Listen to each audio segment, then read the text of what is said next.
It's another beautiful Sunday afternoon. This is Robin Minds. Welcome. My name is Ebuka Obiuchi, and thanks a lot for joining us. It's been 9 days since the federal government of Nigeria suspended Twitter indefinitely. We do hear some positive news from that, talking about the fact that Twitter as an organization has reached out to the federal government, according to the Minister of Information, and conversations are ongoing. A lot of Nigerians are looking forward to the end of this because there's fears about what this might pertain with regards to social media and media as a whole in Nigeria. So hopefully this gets resolved and Nigerians can move on to focus on the issues of governance, which is most paramount for everybody. Speaking of governance, and it was Democracy Day yesterday. Nigeria celebrated its Democracy Day. It used to be celebrated on the 29th of May, but it was moved to the 12th of June by the President's administration. And protests were held peacefully across several cities in Nigeria, including Lagos, Abuja, and Ibadan, where the Oyo State Governor joined the protests there. We did see a few arrests here and there, no reports, thankfully, of any casualties or fatalities for now. We're hoping that peaceful protests can become a fundamental part of every democracy like it is everywhere else, and hopefully the Nigerian government continues to see that. We're going to be talking about Democracy Day now, how far we've come in over 2 decades now of our fourth republic. I'm joined from our Abuja studios by Professor Chris Nwokobia and Miriam Laoshi. Thank you very much for joining us today, if you can hear me. It's my pleasure to be here. Thank you very much. Thank you very much. What are your thoughts on Democracy Day? A lot of people have said there was nothing to celebrate yesterday. There's a lot of lost faith by many Nigerians, saying that democracy the way it is right now isn't necessarily what we fought for. Do you think that's a right assessment? What are your thoughts generally on where we are as a nation today? I'll start with you, Professor. Okay, I was thinking that you'll start with Miriam, but quickly, Ebuka, it's my pleasure being on with you, and I appreciate the good work you're doing.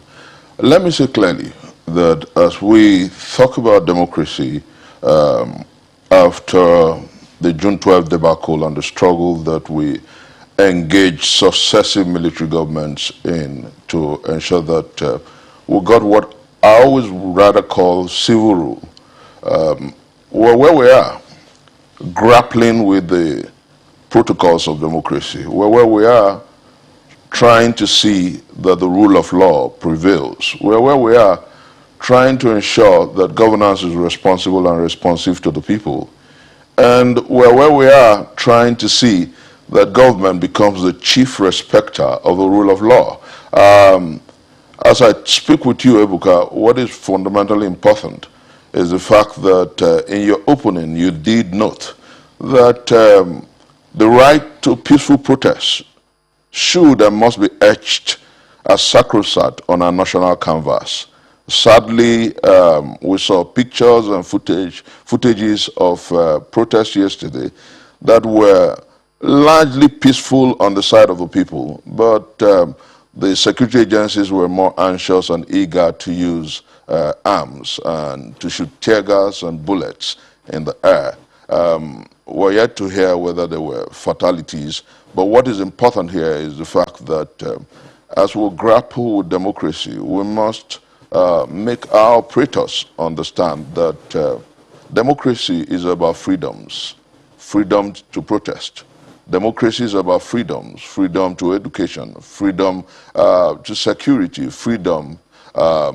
And these rights, like the Greeks would say, are sacrosanct. And I remember that in the end of the Second World War, one of the greatest speeches that did resonate was by Winston Churchill, and he did crave that the government of the people, by the people, and for the people should not depart from the world.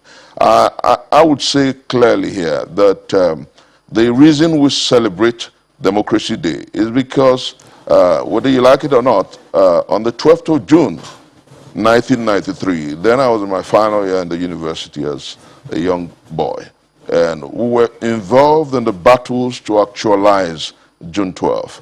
And we were involved in battles on the streets of Lagos and across this country against the junta of Sani Abacha. We were involved in protests against Absalam Abubakar. And then came democracy on the 29th of May, 1999. Until now, our operators have not shown a willingness to understand that democracy is principally about the people.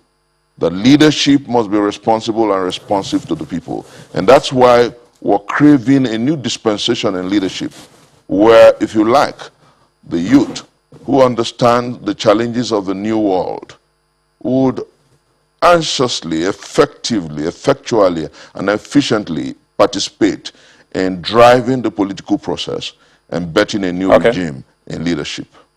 Okay, let me come to you now, Miriam, and I want to talk about, the last couple of days we did, for the first time in a very, very, very long time, hear Mr. President grant interviews, 2 of them actually, and also give a Democracy Day speech yesterday morning. He did particularly talk about insecurity, talks about the fact that he's going to use force, to tackle bandits and banditry and just, all of the terrorist issues we do have in Nigeria.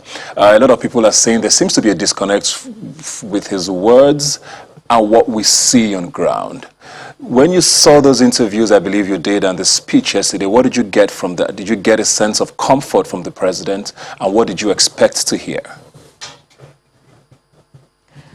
I was not encouraged at all, and I believe I speak for many Nigerians, and young Nigerians especially, when I say it was more scary than anything else. We heard words like, if youth want jobs, they have to behave themselves. Having a good economy, a thriving economy, is not dependent on such things. I think it is the job of the government, especially the president, to prioritize the well-being of young Nigerians, to prioritize ensuring that jobs are created, and to make sure that Nigerians feel safe. We have seen banditry increase even within the past week. People in Zamfara have been slaughtered. People in the northwest are being slaughtered regularly. We are seeing kidnappings. I don't think Nigeria has ever been this unsafe for anybody. Nobody really feels safe at the moment. These words are some of them, we've heard them before, but we've not seen the impact of these things. It would be nice to know what extra measures the government is taking to ensure that all of us are kept safe.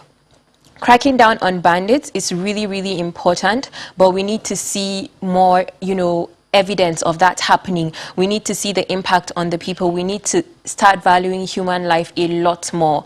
I think that the president should be more empathetic when it comes to the plight of the average Nigerian. We know that they say that they've, taken 10.5 million people, out of poverty, but the last I checked, there were 90 million Nigerians living in poverty, making Nigeria the poverty capital of the world. And that's really not acceptable when we are talking about jobs, and then Twitter is banned when we're talking about jobs, when there's a ministry for the digital economy. And so what happens to the young Nigerians who make their living through Twitter, who gain opportunities through Twitter, who buy and sell through Twitter? So what happens to the jobs and the, encouragement of, a better business environment when platforms that young people are using to make lives better for themselves are being shut down? So I think the president really needs to understand and be more empathetic with the Nigerians that voted for him, put him in power, so that the country can be better for each of us. Okay, I'll come back to you, Professor and Miriam, but I want to quickly go to Samson Itodo, who's joining us via Skype. And Samson, I want to talk about something that Miriam just raised now, of course, talking about social media and sort of what people have seen as a war on social media and in the media as a whole, sort of stifling Nigerians from speaking. The government on the one hand has said, okay, we need to regulate speech. Hate speech is a thing. Everybody agrees with that. Also, this term fake news has become very, very popular with governments across the world. Tying that at a time when we're supposed to be celebrating democracy, what did you take away from that, and where do you see us heading? Because there's a belief that, a lot of the arms of government today are not functioning at full capacity, talking about the legislature and the judiciary. The media is supposed to be the fourth estate of the realm that should be holding everybody accountable. There seems to be an attempt by a lot of people's views that, to sort of silence people. Is that what you feel? Yeah, can you hear me? Yes, I can. Go on. Okay, yeah. So happy belated Democracy Day to you and to you too. I think with respect to free speech, I think that this president and our political leaders need to understand that free speech is a cardinal principle of democracy. That any attempt to gag citizens and deprive them of the ability and the opportunity to air their views without any form of restriction undermines democracy, except if we claim that we are not a democracy. But insofar as we claim to be a democracy, that right must be respected. And that is why the Constitution guarantees this right of what? Of free speech and expression. But what we've seen over the last 22 years is year in, year out, every administration that comes to be, tries to restrict citizens from voicing out and from engaging. And I say that it's just a function of the military interregnums that we've had in the past. And our political space over the last 22 years, Ebuka and my colleagues, have been dominated by militias. Militias because they've been military dictators before, and they appear under democratic regime to be Democrats, but they are not in any way Democrats. As we've seen, there is no concept like a reformed Democrat or a reformed dictator. So it is very, very clear. But I want to put this into perspective that the state itself, and particularly our political leaders over the last 22 years, have decimated every institution that will hold them to account. So if you look at the legislature today, we have a pliant legislature, and we were grappling with things around accountability when the executive literally selected the leadership of the second arm of government, which is the legislature, that should hold the executive to account and keep the executive in check. And you've seen that the Ninth Assembly has not kept the executive in check. The performance of oversight, in calling the bluff of the executive, in cases where they even pass resolutions and legislations, the executive, clearly the president, has done what? Has either jettisoned or have vetoed their amendments or had not implemented the resolution. The same can be said of the state houses of assemblies that are under, the lock and key and held by the governors with their overbearing influence. It's unfortunate. We are celebrating democracy. But Ebuka, Nigerians love democracy. The Afrobarometer report that was released a few weeks ago in 2020 says 74% of Nigerians clamor for democracy. But a larger percentage of Nigerians are frustrated with this kind of democracy. This kind of democracy where government wakes up and determines which platforms citizens can speak, with a ban on Twitter, or a democracy where justice is for a few. And it's just that top 1% that seem to have access to justice. But the vast majority of the people don't have access to justice because you don't have an independent legislature. You have a media, the press and the media sector that is gagged by the executive, or even the criminal justice system itself. Every institution that is geared and designed towards limiting the power of the executive and keeping them in check have been decimated because you have militias who don't want to subject themselves to scrutiny. Okay, I'll come back to you, Samson, but I want to get sort of a perspective from all of you now. Let me start with you, Professor, again. Because from what Samson is saying now, which a lot of Nigerians believe, protests, when they're done peacefully, is supposed to be a fundamental part of a democracy. There seems to be an attempt constantly to stifle that. We're seeing also sort of a stifling of the media. For the average Nigerian who has issues to air about their country, what's left to them? How does a Nigerian who sits down today in their home say, okay, how does the government know how I feel? What do you advise a Nigerian to do at this point?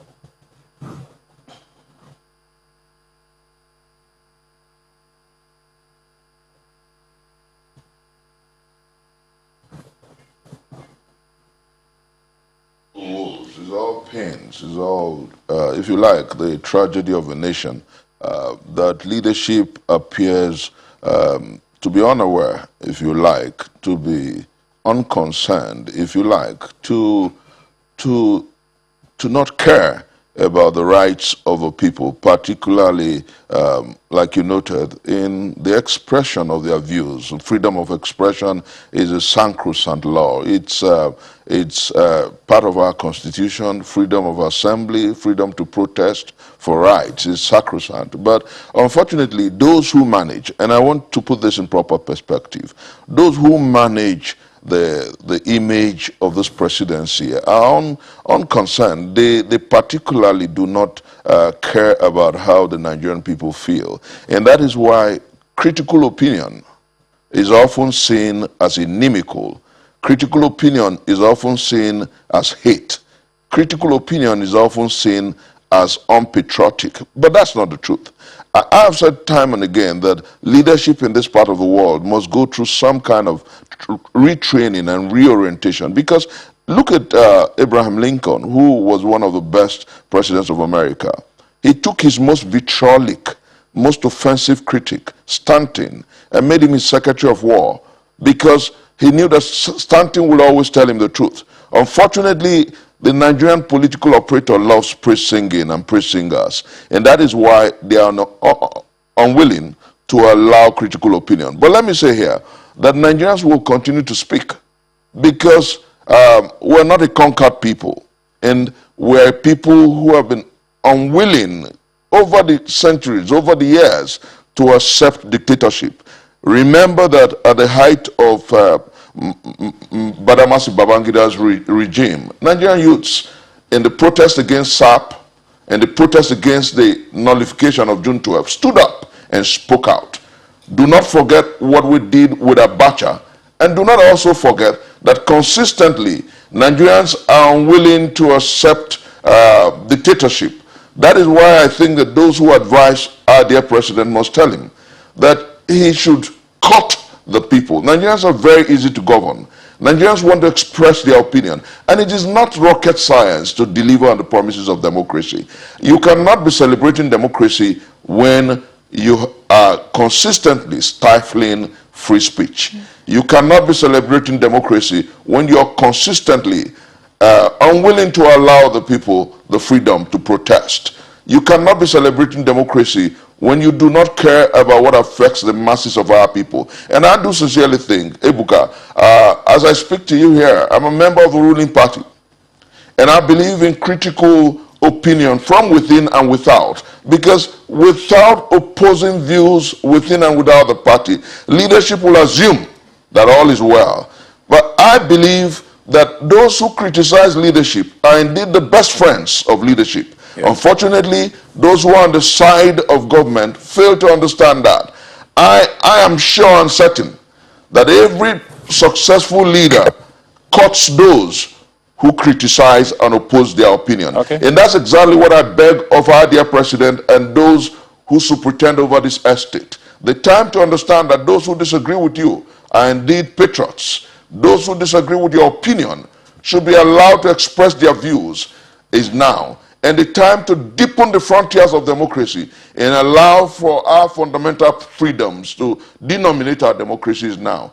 Only when we allow these freedoms, only when we allow Nigerians to express their opinion, only when we allow contrary opinion can we build on what we have today. Because what we have today is primarily, at best, civil rule. But I hope and pray that collectively with critical opinion and critical segments of our society, we can build a truly democratic space in this country. All right, thank you very much. We're going to take a break now. When we come back, we're going to be talking some more right here on Rubbing Minds. Please don't go away.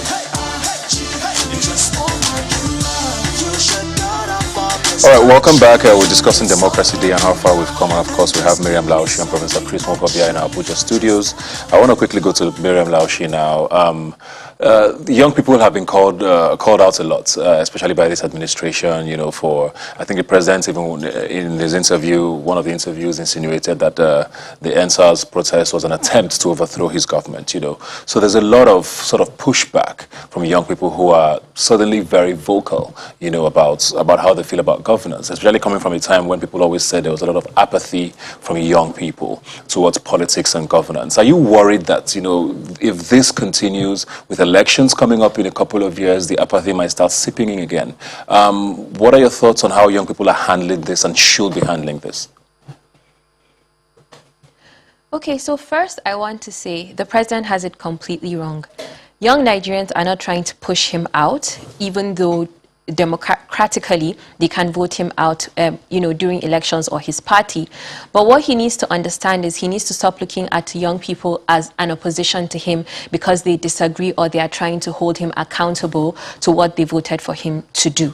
So for young people, as a young person, I think the results of NSAS, which we saw, crackdown, military action against protesters, was one of the most discouraging things in our time to witness, because they say, young people don't care, young people don't protest, but they've taken away, the right to physically go out and protest, and they've taken away our freedom of speech and expression through Twitter, which has always been a platform where, we talk about social issues, and they continue to take our spaces for protest away from us.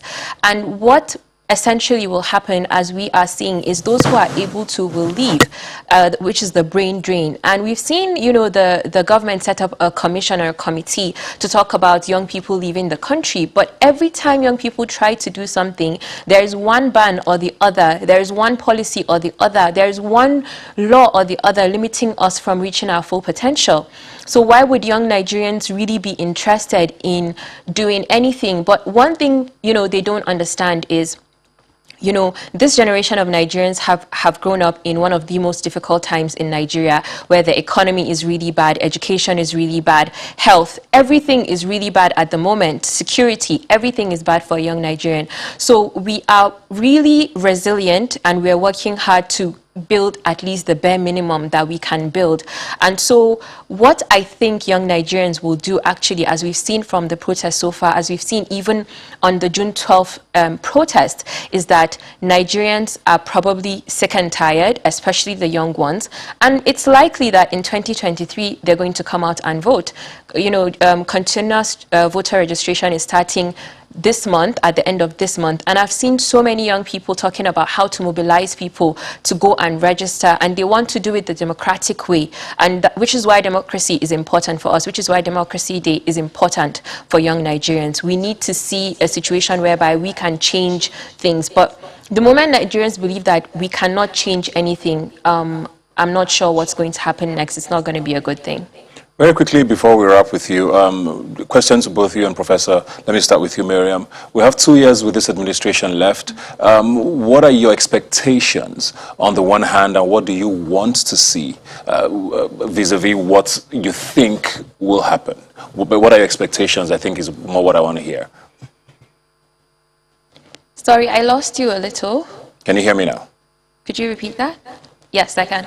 Okay, so I say we have about 2 years left with this current administration. What are your expectations from this government? What do you want to see them do differently in the 2 years we have left? Very briefly, please. Well, right now, I don't think my expectations are high. The expectations of many Nigerians are pretty low considering what we've experienced for the past 6 years. But I just want, the presidency and even the National Assembly and everyone within our government to understand that having 2 years to go is an opportunity to do something great, to do something good for Nigerians before you leave. There are so many, there are low-hanging fruits that anybody can decide to, pluck for young Nigerians. I don't think we can't go any lower than we are right now. And it's not going to take much, just like Professor said. It's not rocket science if we want to follow, the democratic way of doing things. Provide an enabling environment for young Nigerians and watch us thrive. So that is my hope, but not my expectation. All right, Professor, very quickly as well, please, if in one sentence, if you can, same question to you. What are your expectations in the years to come? I want to see young people galvanize I want to see them organize rather than agonize. I want to see young people struggle. I want to see young people identify one of their own. Ebuka, quickly, in the state of Kogi, you have a 46-year-old governor who has made Kogi State the safest state in the north, who is doing profound, who has a cabinet of average age of 40. And I think that young people should begin to galvanize us around such figures and see beyond partisanship the hope that the future holds. 2023 is coming. The time to say to the old, let's do it our way. Let's do it because we have done it across the world. Let's do it because in youth is the competency and the capacity to take their nation out of the nadir to promise. I think that the time has come for young people to begin to galvanize rather than agonize. All right, Samson, do we still have you? You want to just quickly wrap for us there, Samson Itodo? Well, I think what needs to be done is the National Assembly needs to pass the electoral amendments bill and transmit to the president for us. And so we have the legislation for the 2023 elections. There are 51.1% of registered voters are young people. On June 28, there will be commencement of voter registration, and INEC is launching the online voter registration platform. So you can start the registration online and then complete the process subsequently. So we expect to see more young people.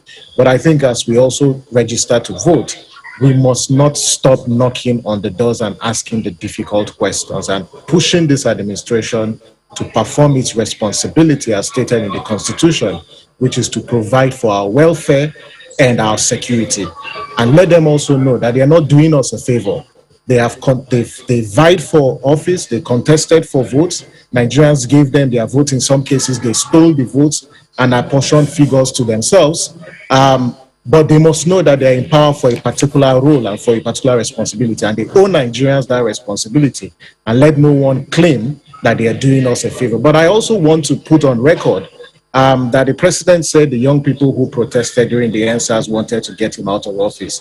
It's sad that that is the president's conclusion, and he's not seeing it from a point that Nigerians are frustrated, are tired, and all he sees is they want him out of office. And in any case, if Nigerians want you out of office or young people want you out of office, they have a right to do so. That's why it's a democracy.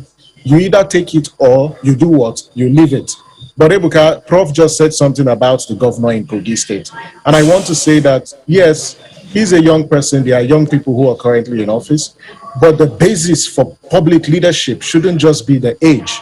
It should be your ability to do what? To provide competence and capable, transformative and accountable leadership. Thank you. But at the heart of this is also character. And any public leader that does not have the character to lead, then I don't think those people deserve our votes in 2023. Thank you very much, Samson. Thank you very much, Miriam and Professor, for joining us today and for your amazing opinions. Hopefully by Democracy Day next year, we'll be talking about happier things than we have done today.